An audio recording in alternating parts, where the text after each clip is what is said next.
ଏହି 10ଟି ଉପାୟ ମାନନ୍ତୁ, ସବୁବେଳେ ସୁଖରେ ରହିବେ। କେବେ ବି କାହା ଘରକୁ ନ ଡାକିଲେ ଯାଆନ୍ତୁ ନାହିଁ ଓ କାହା ଘରେ ଅଧିକ ଦିନ ରୁହନ୍ତୁ ନାହିଁ। ସମ୍ମାନ ହାନି ହେବ ଓ ଇଜ୍ଜତ ମିଳିବ ନାହିଁ। ନିଜ ଦୁଃଖ କଥା କିମ୍ବା ନିଜ ମନ କଥା ନିଜ ଲୋକଙ୍କୁ କୁହନ୍ତୁ ନାହିଁ, ଖାସ୍ କରି ନିଜ ଭାଇ ଭଉଣୀମାନଙ୍କୁ। କୁହନ୍ତି, ନିଜ ମା ପେଟର ଭାଇ ଭଉଣୀ ହିଁ ଭଗାରୀ। ବେଳେ ପଡ଼ିଲେ ସେମାନେ ତମ ଗୋଡ଼ ଟାଣିବେ, ତୁମକୁ ହିଂସା କରିବେ। ନିଜ ପୁଅ ବୋହୂକୁ ଏକୁଟିଆ ରହିବାକୁ ଦିଅ।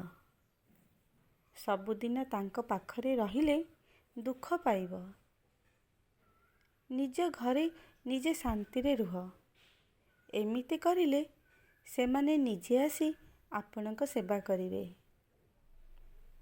ନିଜର ଟଙ୍କା ପଇସା ଓ ବ୍ୟାଙ୍କ ବାଲାନ୍ସ ନିଜ ନାଁରେ ରଖିବ, କାହା ନାଁରେ କେବେ ବି କରିବେ ନାହିଁ।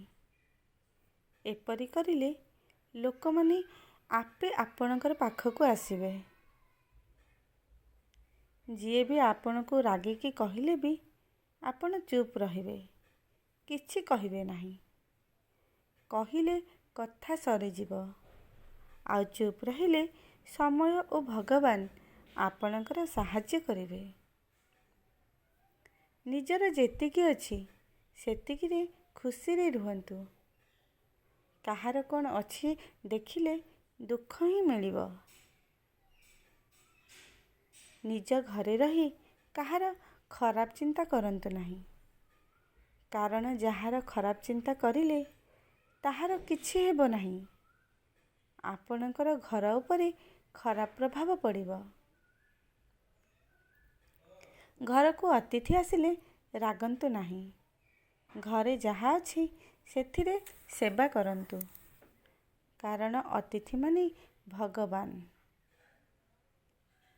ସବୁବେଳେ ସମସ୍ତଙ୍କ ପ୍ରଶଂସା କରନ୍ତୁ, ନିନ୍ଦା କାହାର କରନ୍ତୁ ନାହିଁ।